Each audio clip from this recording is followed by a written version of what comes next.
Está lista nuestra invitada. Así es, a esta hora vamos a conversar con la señora ministra de Educación, Maruja Gorday de Villalobos, a quien teníamos tiempo de no ver. Señora ministra, buenos días, bienvenida. ¿Cómo está, don Edwin? Saludos. Bien. Igualmente a Flor. Tiempo de no verlos, pero gusto de verlos nuevamente. Gracias. Ministra.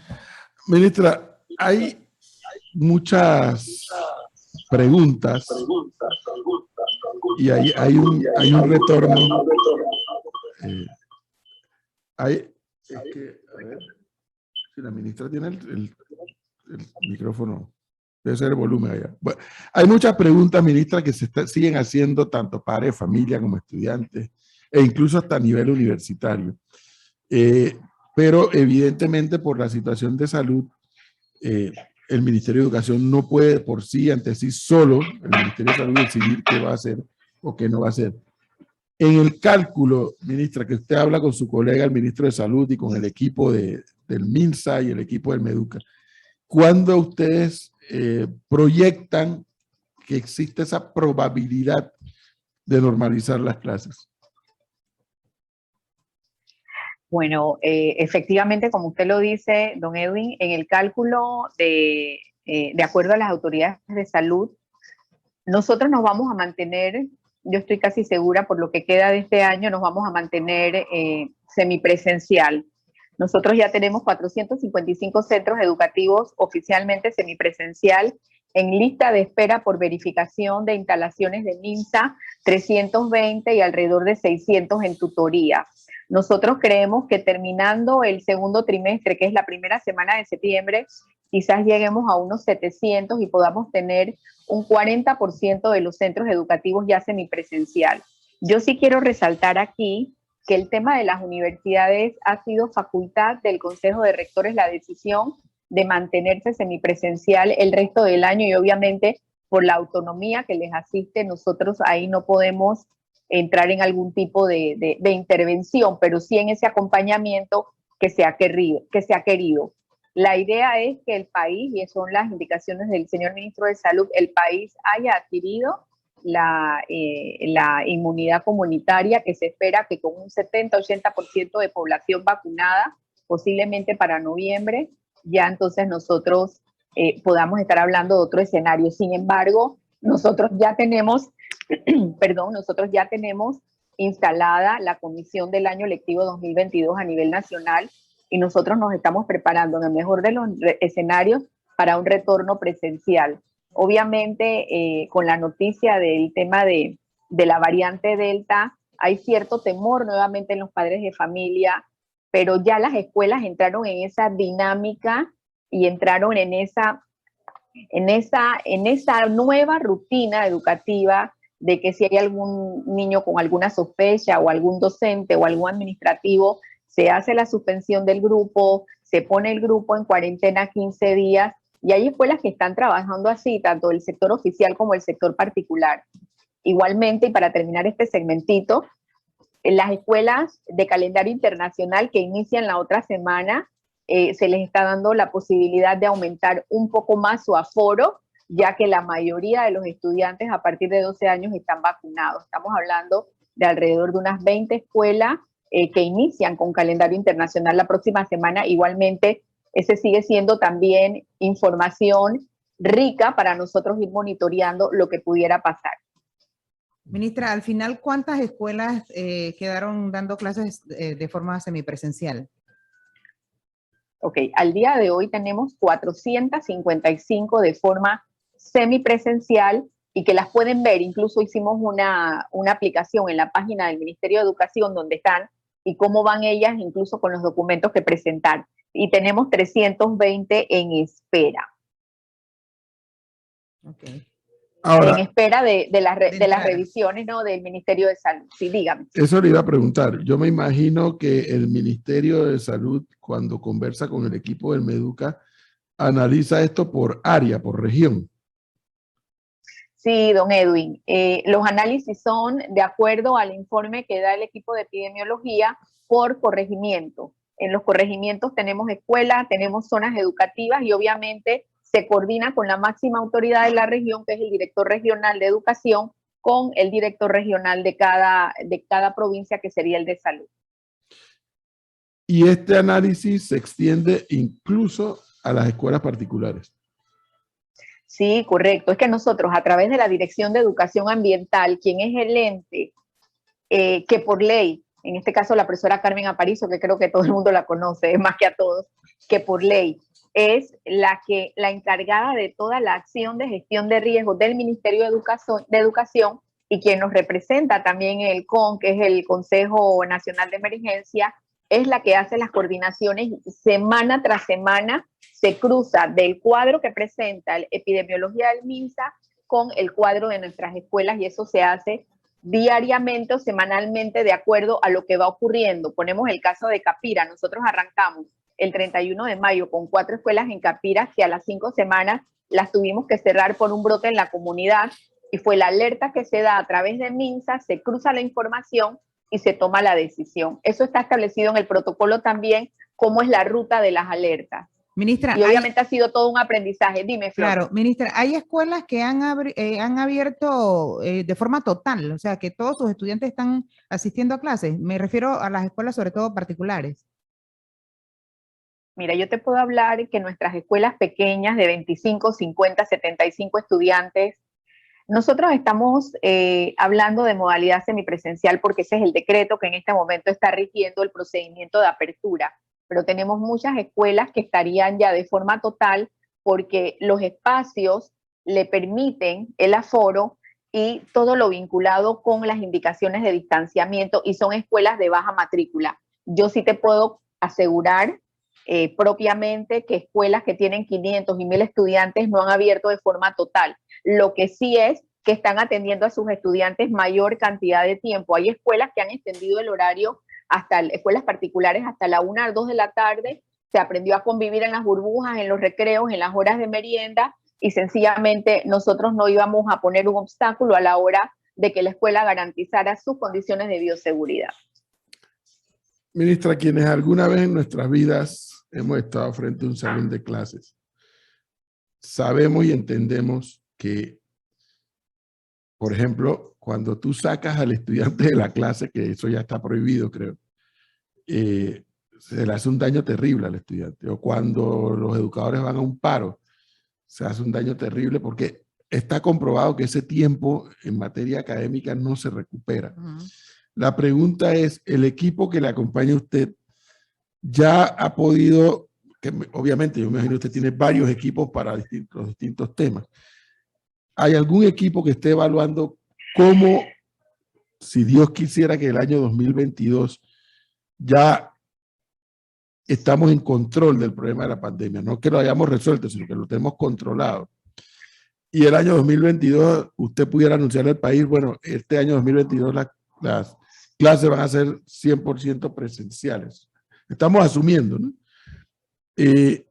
¿Hay algún plan para procurar llenar esos vacíos que la pandemia ha generado? Porque la verdad sea dicha, cualquier análisis político de gestión de gobierno que se haga del gobierno de Panamá y de cualquier gobierno del mundo, si no toma en consideración la pandemia, es un mal análisis.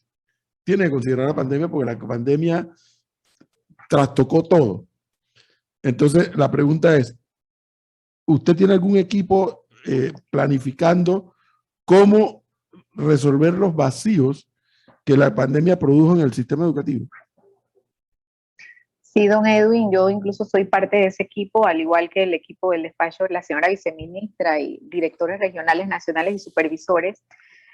Definitivamente, como usted muy bien lo dice, cualquier irrupción del año escolar siempre va a impactar en el resultado de los aprendizajes, y nosotros, sin haber estado en pandemia, tenemos la reciente PISA y la reciente resultados de las pruebas Crecer, sobre todo de la comprensión lectora de los estudiantes de primaria y el desarrollo del pensamiento lógico matemático.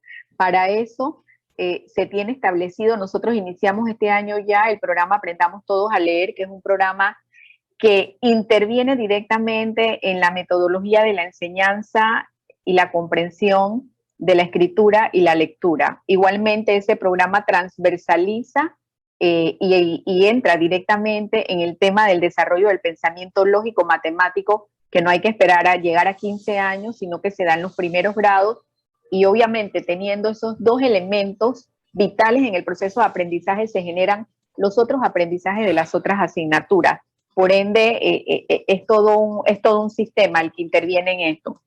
Por el otro lado, nosotros nos vamos a mantener con el programa de aprendizaje acelerado, que es el programa que está siendo dirigido y en primer y segundo nivel a aquellos estudiantes que por tema de sobriedad, rezago, desventaja o inclusive deserción han retornado al sistema educativo. Nosotros estamos organizando ya la capacitación docente muy puntual a temas específicos vinculados a la enseñanza del área científica, que es realmente nuestra área de desafío, incluyendo las carreras del área profesional y técnica. Definitivamente va a ser un año de reto. Nosotros en el año 2022 vamos a someternos a PISA y sabemos lo cuestionable que puede ser, pero inclusive los países hemos decidido tomar la decisión de prepararnos para ese examen de competencias internacionales que está agregando inclusive dos elementos más, que son las competencias digitales y todo lo que es el área de emprendimiento y el área de economía financiera para jóvenes. Entonces yo creo que es una oportunidad de saber cómo estamos. Yo también quiero decirles que nosotros este año estamos en este momento en una 7ª semana de evaluación de lo que está ocurriendo en las escuelas y definitivamente hay una, yo no quiero decir valle, hay una desarticulación entre lo que debería haber aprendido un niño si hubiera estado quizás físicamente en la escuela y lo que ha ocurrido en muchas ocasiones en casa. No puedo generalizar. Estamos trabajando ya para iniciar en el mes de septiembre los 3 meses del curso propedéutico con las universidades oficiales y particulares para más de 20,000 graduandos, cursos en línea que el año pasado ayudó mucho a poder subir un poquito ese estándar de ingreso a las universidades. Es lo que les puedo decir por ahora, porque sí tenemos acciones puntuales para compensar esa pérdida y lo que ha ocurrido. Sin embargo, todos sabemos que esas pérdidas no se compensan en un año lectivo. Tiene que ocurrir de 2 a 3 años para eso, y nosotros tenemos nuestra gran preocupación, y tengo que expresarlo, de aquellos niños que en el 2019 entraron a primer grado y nada más dieron una semana de clase y el otro año van a estar en tercer grado, y aquellos estudiantes que entraron a 10º grado y que se gradúan este año de 12º grado y que prácticamente no estuvieron en la escuela. Sobre todo un grupo del cual no se habla, que son los estudiantes de profesional y técnica, que son los chicos que tienen que estar en constante interacción con sus laboratorios, con sus talleres, con sus entornos de prácticas laborales, los chicos de agropecuaria, para lo cual estamos haciendo una fuerza de tarea como gobierno y con el sector privado para mandarlos a partir de septiembre directamente a práctica. No van a escuela, van directamente a práctica, por lo que representa lo rico de un entorno de práctica y un entorno más parecido al área profesional donde deberían estar el día de mañana trabajando. Casualmente, ministra, ¿ese reforzamiento se va a dar de forma virtual o cuando regresen ya a las escuelas de forma presencial también se va a dar? Se lo pregunto porque los que tenemos niños en nuestro entorno que han tenido que dar clases de esa forma, ha sido muy difícil para los papás poder ponerlos a estudiar, poder hacer que los niños aprendan como cuando aprenden si fueran a la escuela. El reforzamiento para los estudiantes graduandos se mantiene virtual, ya que las universidades están prácticamente a distancia. Sin embargo, nos han ofrecido sus plataformas y yo creo que eso es importante. Y el entorno de práctica laboral sí va a ser presencial. Sí va a ser presencial, y bueno, ahí es donde tendremos que entrar a ver las condiciones de las instituciones de gobierno, de las empresas privadas, pero hay un interés muy grande del sector empresarial en abrir sus fábricas, sus empresas, sus industrias, sus comercios, sus bancos, para poder llevar a los estudiantes directamente a la práctica, porque no nos va a dar tiempo. Y creo que sería injusto también, si ya las condiciones nos están permitiendo otro tipo de actividades, nosotros no poder generar estas posibilidades de interacción con el entorno laboral. ¿Y van a estar los profesores, los maestros en capacidad de hacer ese reforzamiento paralelo a las clases que toquen en el año correspondiente, que esperemos que sea ya el próximo año, que estén de forma presencial estos muchachos en las escuelas? Y lo otro, si el Meduca está preparándose para que esos muchachos de profesional y técnica de los que usted hablaba, que ahorita no están dando las prácticas como se debe porque no pueden ir a las escuelas, si cuando regresan van a encontrar los laboratorios en óptimas condiciones, los talleres con todas las herramientas que requieren, que eso, ministra, lo hemos visto todos los años, que se quejan de que no tienen ni los laboratorios en condiciones, ni las herramientas necesarias para dar sus clases como se debe. Mire, esto es bien interesante. Nosotros tenemos un déficit de 400 laboratorios a nivel nacional, laboratorios solo de ciencia. Yo no te puedo decir ahora mismo, yo manejo bastante bien la parte profesional y técnica, yo soy de esa área, y nuestras escuelas profesionales y técnicas tienen que hacer mucha inversión. Nosotros en este momento hemos instalado como parte de ese trabajo con el sector empresarial una propuesta de generar otra formación profesional y técnica donde haya más interacción. Yo no voy a hablar de dual, pero es lo ideal, como ocurre en otros países de la región, como ocurre en Europa, donde el chico, a su vez que estudia, está directamente practicando, no tiene que esperar su último año. Y es lo que yo digo, un taller de mecatrónica me puede costar instalarlo, vamos a decir, $2 millones, pero ese taller en 2 años ya está desfasado. Entonces, la capacidad de un ministerio o del Estado de invertir constantemente, pienso que se puede hacer esa articulación y que esa empresa que sí, por la demanda, por la competencia en el mercado, está totalmente actualizada, y nos ha pasado con muchas empresas, pueda acoger al estudiante y el estudiante hacer sus acciones, quizás en los talleres más costosos, los talleres que requieran cierta precisión. Y es lo que ha pasado también incluso con muchos institutos superiores y de formación profesional y técnica. Entonces, para muchos de esos estudiantes da igual que sea la clase virtual o sea presencial, si los laboratorios no están en condiciones ni los talleres en óptimas condiciones. Correcto, correcto. Esa es la situación. Por eso estamos tratando ya con este tema, sobre todo, que ese es el grupo que está siendo vacunado, que ya prácticamente ese barrido mayor de 16 años fue casi que un éxito, más del 85% de los estudiantes acudieron, y ahora con los de 12 años, entonces generar, el año pasado no teníamos la posibilidad, pues por todo lo que había, y sobre todo que no se hablaba todavía de la vacuna, menos para ellos. Así que creo que eso nos va a ayudar mucho, y sobre todo también generar esa articulación con el sector donde ellos pudieran ser contratados el día de mañana, porque sabemos que los estudiantes que asisten a esas carreras, es verdad, hay un porcentaje, quizás un 30% continúa estudios, pero la mayoría escoge esas carreras para ir a trabajar inmediatamente. Pero ministra, ¿qué es lo que pasa? ¿Que no tienen plata para lo que hace falta en estas escuelas? Bueno, el tema del presupuesto es un tema que siempre ha sido, tú lo sabes, todo un reto, pero por el otro lado tenemos entonces un FESE que no se ejecuta. ¿Y qué están haciendo para que eso ocurra? Sabemos de muchas escuelas que tienen el montón de plata en el banco y no arreglan ni siquiera las puertas de los baños. Mira, nosotros en este momento tenemos $20 millones en fondo agropecuario. Eso pudiera impactar significativamente la mejora de todas las escuelas agropecuarias, que no son más de 60 en el país. Y tenemos 58 millones actualmente en cuenta Banco Nacional en FESE. Obviamente hay mucha situación de que la compra en línea, sin embargo, pudimos hablar con el director de contrataciones públicas y se hizo un registro de aquellas escuelas que no tienen sistema en línea para efectuarlas del procedimiento de compra en línea. Estamos hablando de aquellas escuelas, que no tienen conectividad en su planta física. Sin embargo, tú te vas a una regional y tú puedes gestionar el FESE. Y la gente que está trabajando desde casa, yo estoy segura que tienen el internet en casa para hacer el trámite. Pero aún así, se hizo un mapeo con la IG y se pudo identificar 1.052 escuelas, y estamos hablando prácticamente 90% comarcas, las 3 comarcas, que no tienen conectividad y se efectuaron de la compra en línea. Sin embargo, la compra en línea sigue siendo un procedimiento de transparencia que establece la Ley de Contrataciones Públicas. Sí, pero vemos escuelas aquí en la ciudad capital, como la profesional que tenía en su momento, no sé ahora, pero en su momento 80 y tantos miles de dólares, y resulta que la escuela se estaba cayendo. Bueno, estamos en un trabajo de intervención a través del Conescuela e inclusive a través de Panavac, de un arreglo. Nosotros vamos a tener yo te voy a hablar de escuelas que están en óptimas condiciones, un 60%.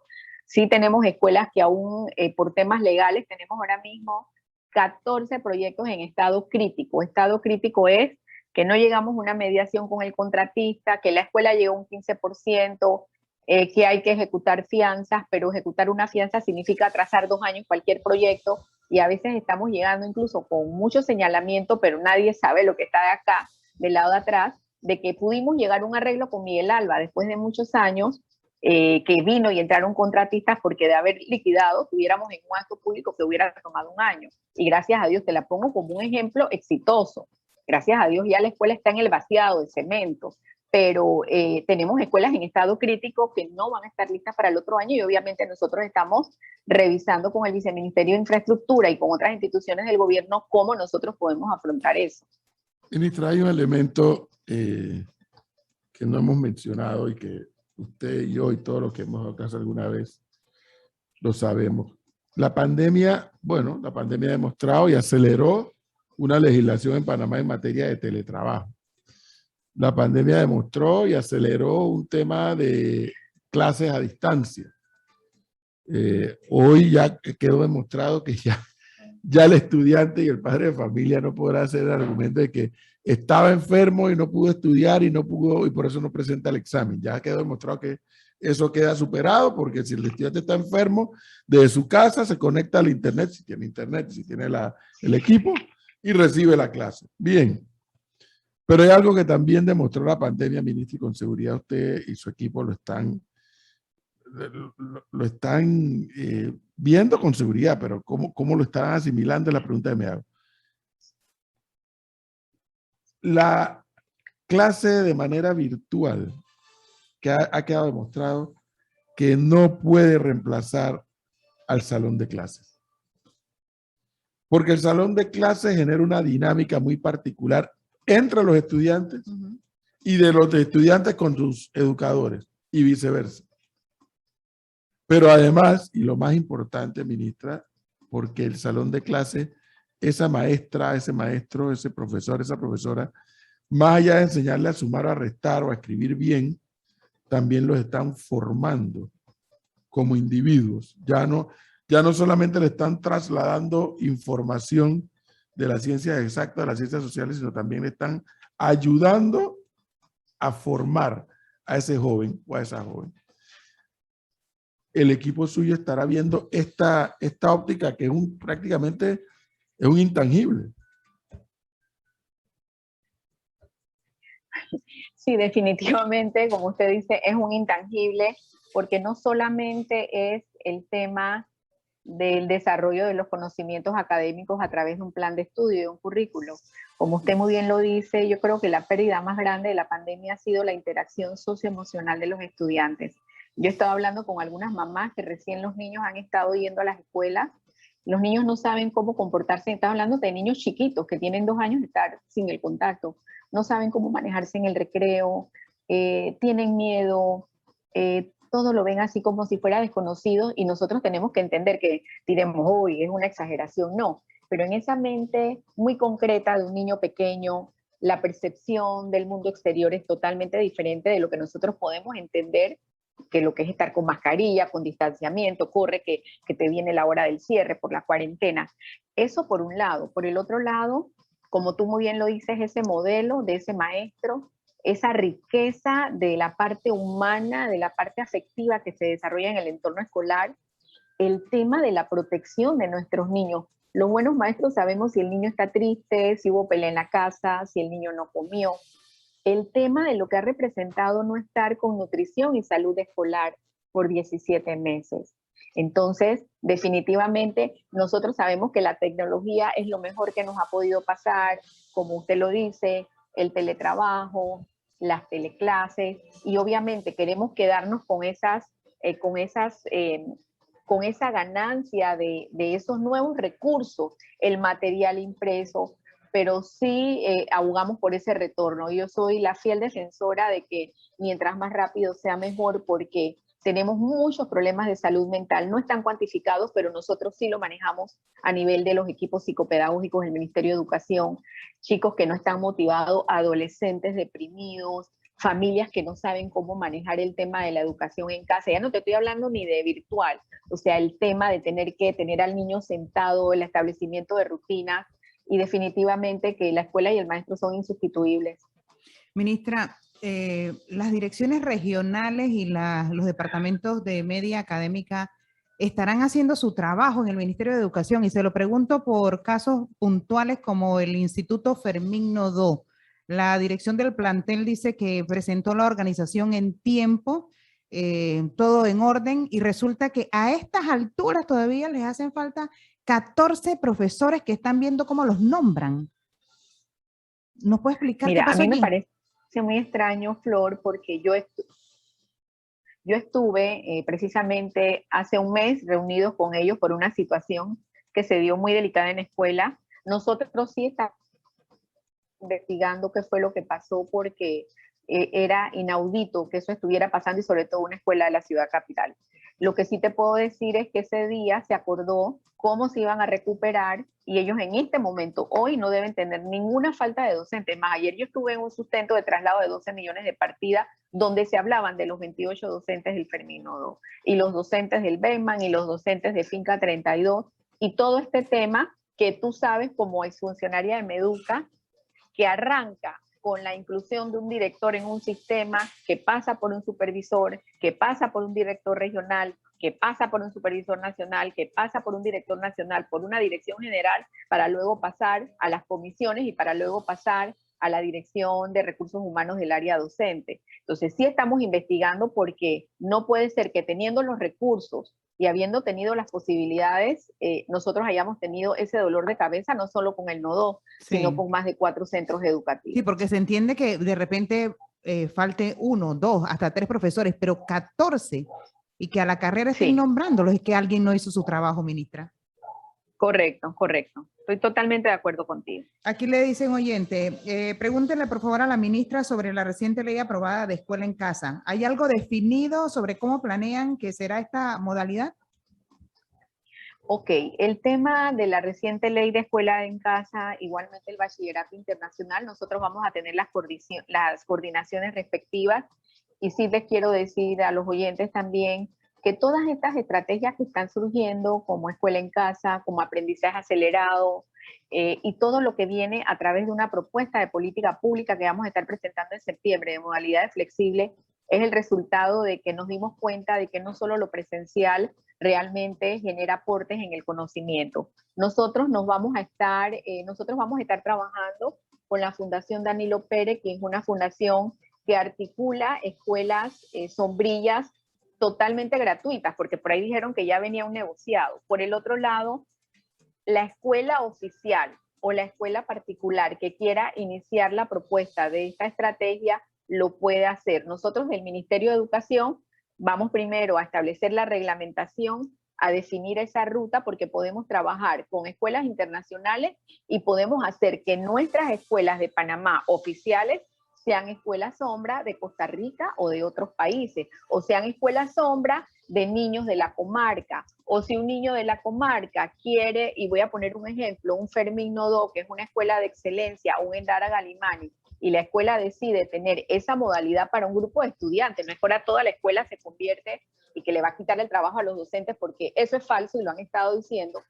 El niño tiene la opción, la familia tiene la opción, lo que sí tiene que tener es un acompañamiento de sus padres de familia en este proceso, que juegan un rol vital en el desarrollo de la estrategia y la metodología de escuela en casa. Nosotros vamos a la reglamentación, nosotros vamos a estar trabajando con 3 organizaciones internacionales que son las de más alta reconocida experiencia internacional en este tipo de metodología y obviamente establecer esa ruta progresivamente. Ahí está buena parte de la clave de la situación o de la crisis, para mi gusto, de la educación en Panamá, ministra, que obviamente es un problema heredado de décadas. Toda crisis genera una oportunidad. Y a mí me gustaría saber qué oportunidades ha visto la señora ministra de Educación y su equipo en cuanto a poder producir cambios. Yo no voy a hablar de cambios en la ley, porque eso es meterse en un berenjenal que tal vez yo no sé si es importante, pero no es urgente. Lo importante es que nuestros jóvenes salgan con una formación y con una educación sólida cuando reciben el título de bachillerato. Pero fíjese, ministra, yo tengo una amiga que ella es muy intensa, así como es de brillante e inteligente, es muy intensa. Entonces, dentro de su intensidad, como si no le faltaran temas que resolver, ella ha asumido, junto con su esposo, un poco, no digo que como tal, un poco la tutela educativa de los hijos de la señora que le ayuda en la casa. Aquí al ladito, en Panamá Oeste, en el área de playas, aquí al ladito. No en Veragua, en la montaña de Veragua, no. Aquí al ladito en las playas del sector oeste. Y la frustración de ella y el malestar, porque como ella es una persona intensa, dice, mira, este está en primer grado y todavía no sabe leer. Este está, me dijo, creo que en cuarto o quinto grado, y el tema de la suma y la resta y la multiplicación y la división, es un problema. nada. Este otro está en no sé cuál otro, que tiene más edad, y mira, todavía no sabe hacer esto. Y entonces ella ha asumido esa tutela, ¿no? Y yo me quedo pensando cada vez que ella me habla de esa experiencia que vive con, creo que son 3 criaturitas, como le digo, hijos de la que le colabora en la casa. Digo, pero no habrá una forma donde los docentes o del gremio no sienta que le están invadiendo su territorio y que el gremio se entere que hay una cantidad de panameños y panameñas que sin invadir el territorio del gremio les pueden ayudar a reforzar lo que ellos están haciendo en la clase. Eso será muy difícil, ministro. Yo hago la pregunta y hice la respuesta, que es lo peor. Sí, cuando tú hablabas de la generación de oportunidades, mira, nosotros quizás hubiéramos estado en otros tiempos, hubiera sido más rápido, y definitivamente los cambios tienen que ser a nivel de estructura. Definiendo, vamos a hablar de una reforma contundente de la ley, no estamos hablando de eso, pero nosotros ya con la Comisión de Educación, a través de una iniciativa en ese momento del diputado Brand, prohijamos un proyecto de política pública de equidad, inclusión y sobre todo apuntada a equidad digital. Pero no es entregar computadoras ni tener antenas de conectividad. Es un proyecto que apunta al desarrollo de un currículo por competencias digitales, que nuestro currículo en este momento apunta a competencias generales, obviamente. Cuando hablamos de competencias digitales es entrar en los temas para los cuales el siglo XXI nos demanda que tenemos que tener habilidades, ¿verdad? Por el otro lado, ese proyecto de ley que ya pasa a primer debate, Dios mediante, me dijo la presidenta de la comisión el otro miércoles, apunta a tener un sistema de monitoreo y evaluación de qué es lo que está ocurriendo con ese cambio curricular y apunta a incidir en el mejoramiento de la formación docente como grandes cambios. ¿Por qué? Porque nosotros entendimos, como muy bien lo dice usted, que esta crisis nos generó oportunidades, pero no estábamos preparados para la distancia, no estábamos preparados para lo digital, no estábamos preparados para los entornos virtuales. Y cuando digo no estábamos, es no solamente la competencia del docente, es el entorno, la escuela, los recursos, el mismo ecosistema que fluye en ese proceso. Y yo considero, don Edwin, que el hecho de nosotros promover esta política pública que me dice que yo debo tener un plan nacional de servicios básicos, porque me están pidiendo antenas en escuelas rancho, y si no erradico el concepto de escuelas rancho, de nada vale tener una antena. Es un tema de dignidad, ahora de bioseguridad, y este plan yo se los puedo hacer llegar hoy, el proyecto ya prohijado, es un plan ambicioso de país, y nos estamos inclusive asesorando con aquellos proponentes que hace 15 años en Uruguay trabajaron Plan Ceibal, que fue el único sistema educativo que al día siguiente del cierre todos los estudiantes quedaron conectados. Yo imagino que Uruguay va a salir volando en las próximas pruebas internacionales. Por el otro lado, el proyecto de política pública de modalidades flexibles, como tú hablabas, ese proyecto nos va a llevar, porque eso lo estamos trabajando los países del SEXICA y los países iberoamericanos, a tener modalidades muy establecidas y decir, la educación a distancia es una modalidad oficial del sistema educativo del país, tanto del sector oficial como particular.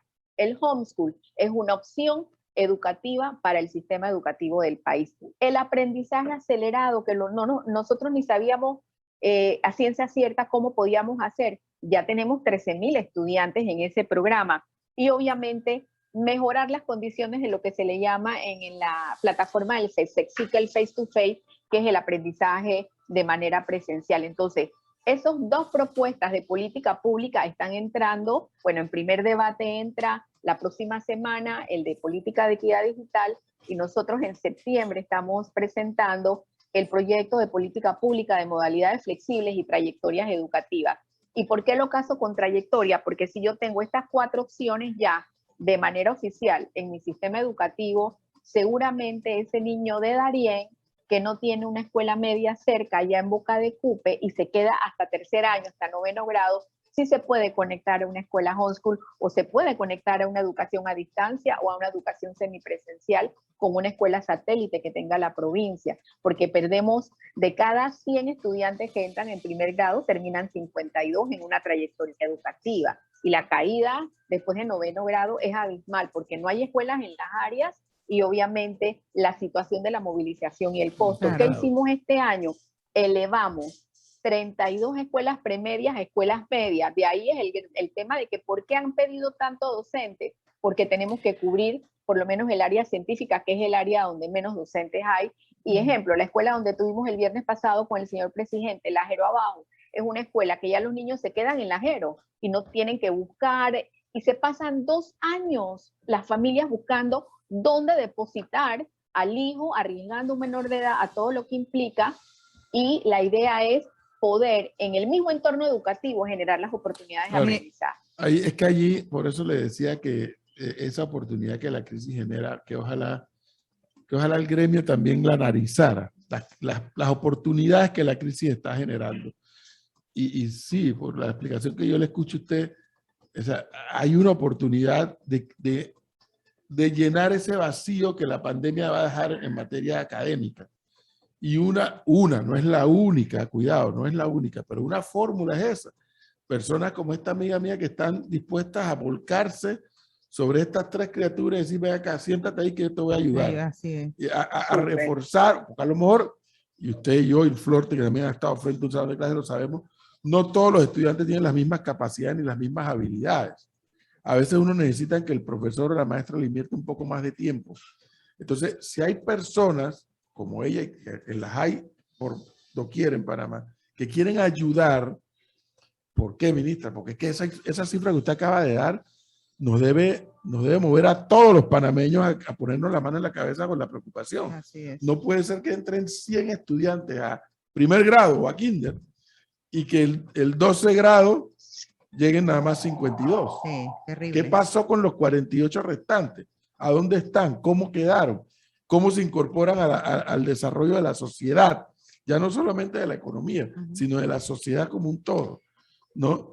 Entonces, yo sé que no es fácil lo que le estoy diciendo, porque lidiar con la dirigencia de no sé cuántos gremios no es cosa fácil, pero hay una crisis y la crisis está generando oportunidades para tapar esos vacíos, porque si no, y usted y yo lo sabemos, ministra, si no, esos jóvenes no van a poder competir profesionalmente, algunos en oficios, otros no van a poder competir si se les deja esos vacíos. Entonces, aprovechar a personas como él. Yo pongo ya ejemplo porque conozco el ejemplo muy de cerca, pero con seguridad hay mucha más gente que quisiera colaborar, ponerle el hombro al sistema, ayudar a las maestras, a los profesores, cuando esas criaturas regresan a las clases. A la casa, perdón.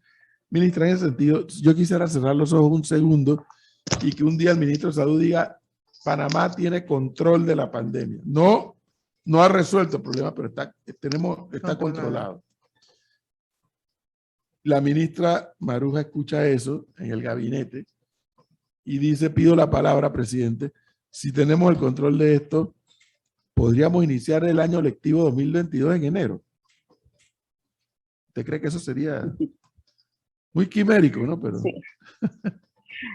Mire, nosotros hicimos incluso una propuesta y la misma ley nos permite poder iniciar el año lectivo cuando querramos, solo que todo el tema de lo que genera, o sea, habría que cambiar previamente el proceso de concurso y contratación. Creo que eso sería uno de los temas. Nosotros estamos trabajando en una mesa en la comarca donde hay una propuesta ya y ellos pueden tener un calendario diferenciado, pero aquí hay un tema, don Edu. Si no viene de quien necesita hacia arriba, es muy difícil que nosotros podamos tomar esa decisión. Sin embargo, si a mí me dicen está la opción de arrancar en febrero, nosotros vamos a arrancar. Nosotros nos estamos preparando para iniciar clase a mediados de febrero y llevar el calendario aproximadamente a 210 días de clases. Esa es parte de la propuesta que se hace en el 2019 y sabemos que hay todo un debate de que los países de Europa no dan tantos días, pero obviamente el currículum es mucho más profundo y los resultados en competencias internacionales son otros. Y nosotros sí requerimos por lo menos llegar a esa cantidad de días, y sobre todo que nuestras comarcas a partir de octubre no hay clase, la lluvia, el clima, la carretera. A mí me preocupa que vayamos a abrir el 4 de septiembre 40 escuelas en la comarca y que a finales de octubre tengamos que decir, ya tenemos que cerrar, los niños no pueden cruzar ríos, todo lo que implica el contexto y la parte ambiental de esas áreas de difícil acceso, Bueno, lo sobre importante todo. es hacer el Pero sí ejercicio. puede ser una posibilidad y le agradezco su recomendación, me ha gustado. Ministra, supe que la semana pasada estuvieron reunidos con los dirigentes de los miles de gremios educativos que hay en Panamá. ¿Esa reunión fue para aportar, para que el sistema avance o sencillamente lo mismo de siempre, imposiciones del sistema gremial? Bueno, la reunión fue hace 3 semanas y fue para ver 2 temas muy puntuales, que fue zonificación, que hay un compromiso de un acuerdo de huelga, no recuerdo de qué año, y otro compromiso del año 2001 sobre la creación de una defensoría del docente. Esos fueron los temas puntuales que se tocaron. Igualmente nosotros siempre presentamos los avances y hay un entorno de feedback de algunas situaciones que se dan en escuelas, de la cual se enriquece el diálogo y se enriquece el trabajo de la mesa. Oígame, ya se nos acaba el tiempo, ministra, pero mire lo que me dicen aquí. Y yo entiendo el cuestionamiento, ¿no? Pero es que la ministra, los ministros tienen que atender todo el país. Pero me dice, qué bueno que la ministra se preocupe por las comarcas y por Darién. Bien, porque a esa gente también hay que ayudarles con todo lo que se pueda. Pero dice, pero que no pierda de vista todas las otras áreas donde hay mayor concentración de población y en consecuencia de estudiantes. Sí, yo creo que el planteamiento es que cuidado, ¿no? Que nos volcamos sobre un área y se nos olvidan las otras. Exacto. Este caso, como el que yo le ponía, pues de aquí al ladito, del sector de playas en el oeste. Oye, finalmente, ministro, el colegio Javier Viejo, ¿lo va a comprar o no lo va a comprar? ¿El colegio Daniel qué? No, es que no le El escuché. colegio El colegio Javier. Javier Viejo, ahí el de Perejil, ¿lo va a comprar o no lo va a comprar? Ah, sí, no se puede porque está en un litigio con la empresa, pero sí les voy a adelantar que vamos a comprar Dios mediante, el Instituto Pedagógico, y vamos a tener Bueno. alrededor de 3.000 cupos para el sector de Panamá Norte. Estamos ya en Esa es una excelente noticia. Es una excelente noticia que lamentablemente en el momento que ocurrió el cierre pedagógico, el gobierno en aquel momento no hizo no tomó esa decisión, y varios lo dijimos, oye, porque el gobierno no compra, ya listo. Sí. Tiene otra escuela más en el sector norte, es ese, ¿no? Sí, Panamá Norte, correcto, el área de las cumbres, las lajas, no hay, el área del Beckman, el Beckman es la escuela que está en una sobrematrícula, así que ahí, bueno, si todo sale como está planificado, se hizo un buen acuerdo, incluso la escuela nos las van a dar con mobiliario, es una primicia de ustedes, con mobiliario, con laboratorio, con todo, es así, llave en mano. Qué bueno, qué buena noticia esa. Sí. Oiga, pero dígale al presidente que sin miedo, que expropien el Javier ahí en Perejil y ya. Si eso tiene un litigio enorme, eso está en el escándalo de FCC y todo lo demás. Que lo expropien. Que lo expropien. Y después se queja. No, pero si la Constitución prevé la expropiación y se paga lo que hay que pagar al que sea y ya, listo. Nos fuimos. Dígale, ministra. Lo voy a anotar. Lo estoy anotando. Me voy con 2 recomendaciones muy puntuales. Lo de la apertura y lo de FCC, la verdad, se puede verificar. Ministra, y rapidito, aquí me pregunta Gonzalo Pérez Real, que es quien nos da las recomendaciones literarias todas las semanas en el programa. ¿Qué tiene el Meduca para la Feria del Libro? Que incentiven a los estudiantes que participen, dice, por favor. Bueno, quiero decirle, hoy Día de la Juventud, nosotros tenemos hemos tenido gran cantidad de estudiantes. Ayer tuve el gusto de conocer al presidente interino de la Asamblea Juvenil. Nosotros estamos trabajando con los grupos estudiantiles y precisamente nosotros tenemos, y lo voy a aprovechar para anunciar, además del concurso de oratoria, que ayer también se dio la conferencia de prensa, nosotros tenemos un concurso a nivel nacional para trabajar ensayos y propuestas sobre el Bicentenario. Y el premio es una pasantía por 6 días en Expo Dubai en el mes de enero. Tenemos 25 cupos, un proyecto que se está realizando con el despacho de la primera dama y la Cancillería Así que a través también de esta experiencia rica de plasmar las ideas a través de ensayos, a través de diferentes propuestas, obviamente para yo generar eso tengo que tener un buen backup de lectura y todo lo demás. Estamos promoviendo, vamos a tener una participación activa también en la Feria del Libro, y gracias por recordarme de decirle a todos los estudiantes de Panamá que la única manera de poder avanzar es teniendo un conocimiento integral de todo, y la lectura es parte vital en ese proceso de enriquecimiento de nuestro acervo y nuestras competencias. Bueno, oiga, no se me ha olvidado la Escuela de la Pintada. A mí no se me olvida eso. Ahí la tengo. Voy a esperar que pase la crisis. Está bien. Ministra, muchas gracias. Muy amable. Siempre un gusto conversar con usted. Sí, cómo no, a ustedes también, Flor, muchas gracias, don Edwin, y bueno, cualquier novedad nos estamos comunicando y seguimos en este proceso de monitoreo de reapertura de clase. Gracias. Gracias, que esté bien.